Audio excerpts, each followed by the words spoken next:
Let us summarize what we have learned so far. What major trend should we expect over the next 10 to 20 years? Look, if you truly believe that next week Donald Trump and Iran are going to sign a peace agreement, or that in 5 or 10 months both sides will simply exhaust themselves, the global economy will suffer too much and they will just stop the war and go back to normal.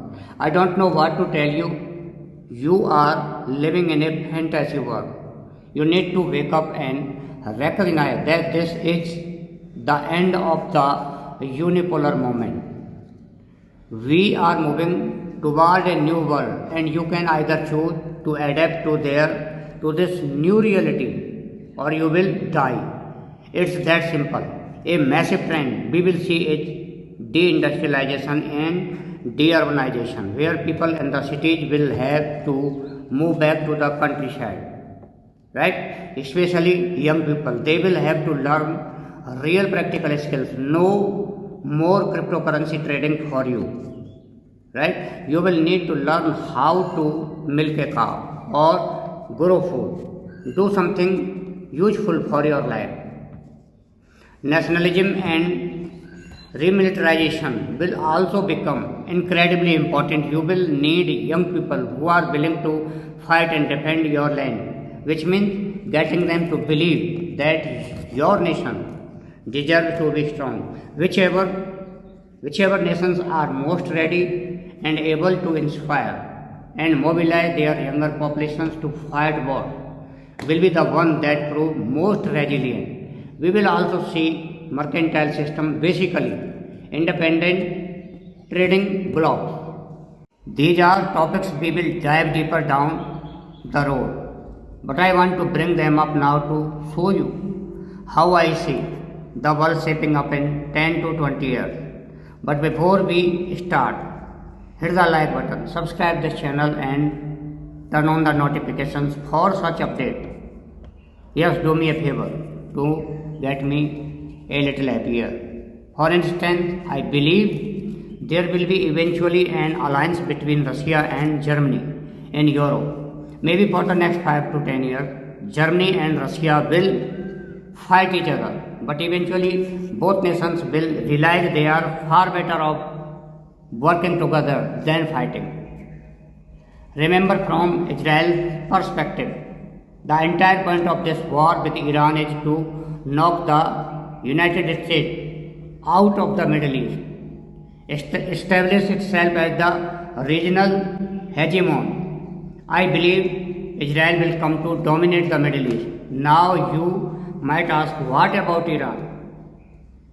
I know it is difficult to grasp, but if the United States left the scene and Israel and Iran were left to face each other, they would likely ask themselves, why are they fighting? Why are we fighting? Israel doesn't want Persia and Iran doesn't want Israel. Plus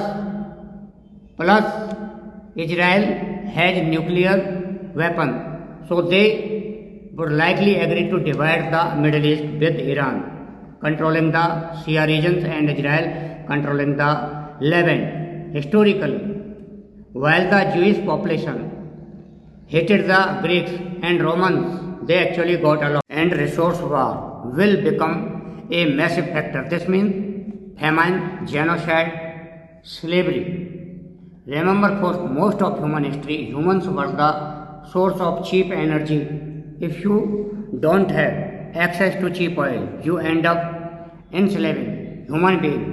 This is not a pretty future, but it is a future that could happen, and you have to mentally prepare yourself for that possibility. We will see mass migration, where people in the global south are most likely to suffer from resource war over water and food, causing them to flee to Europe and North America. At the same time, we will see revolution, civil wars and political instability within North America and Europe because the baby boomers refuse to retire from the state. They are aging population marked by massive inequality, massive corruption, and massive insolvency, which will ultimately lead to chaos in the streets. Right? Religion will also play a massive role. If you are not religious, I actually recommend looking into it because it is going to be incredibly useful for what comes later. Pay attention to this part because these trends are already well underway. For the first time since World War II, urban population growth in developed nations have stalled. In 2023, more Americans moved out of cities than into them. According to the US Census Bureau on Resource War, the UN currently identifies 54 countries facing acute food insecurity, affecting over 280 million people. Abandoned mass migration. They actually got along with the Persians. There is a deep history of Persian and Jews cooperating well. In fact, the place outside of Israel with the largest Jewish population in the Middle East is Iran, right? And they are treated very well there. If America leaves the equation, I don't see why Israel and Iran couldn't reach a mutually satisfactory agreement that benefits both nations, right? When it comes to Japan, the major problem facing all Western industrial nations is the aging crisis. What do you with a population of 90 years old who can't leave the house and whose brains are not functioning properly? Yet they still control all the money, power and influence. Right? In most countries, you can't do anything about it. But Japan is a very unique country where the elderly feel a deep moral obligation to the nation and its people. Right? We could see a situation where Japan faces severe trouble and the elderly voluntarily choose to step down from power and hand it over to the youth. However, I think Japan is the only nation that would do this voluntarily. In every other nation, right, it historically takes war for the youth to rise to power. On Japan's aging crisis, Japan is the oldest society on earth with 29% of its population over the age of 65. Okay, according to Japanese government's own statistics, no other major economy comes close. History shows that in every other nation, the youth only rise to power through the chaos of war. Japan might be the sole exception, but only if its elderly choose to step aside voluntarily. Now let us talk about the American Holy Empire, the nation most capable of surviving the next few decades of tribulation and crisis is America. Why? Because America is incredibly, phenomenally wealthy. It is protected by two vast oceans. It effectively controls Canada and Mexico.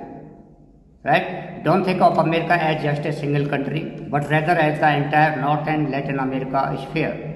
That whole hemisphere is essentially America's domain, giving it unlimited resources and an unlimited population.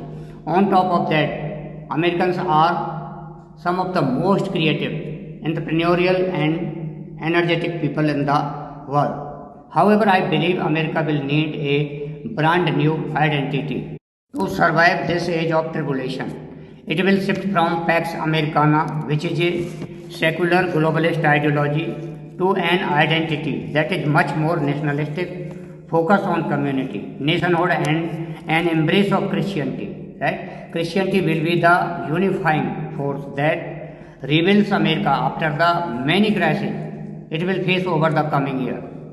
Right? The final piece of this puzzle is nations that possess resources will look to institute an AI surveillance state to better marshal those limited resources and fundamentally to better control their populations. Well, so you have to let go of the illusion that this war will end soon and that we will just slide back to the way things were before.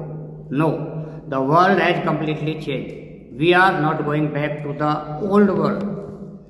We are entering a brand new one, and what this new world looks like is something we can still choose to control. America is abandoning secular globalism in favor of Christian nationalism, and world's most powerful nations are going to building AI surveillance state that divide humanity into the free and the enslaved. Here is why this is impossible to dismiss.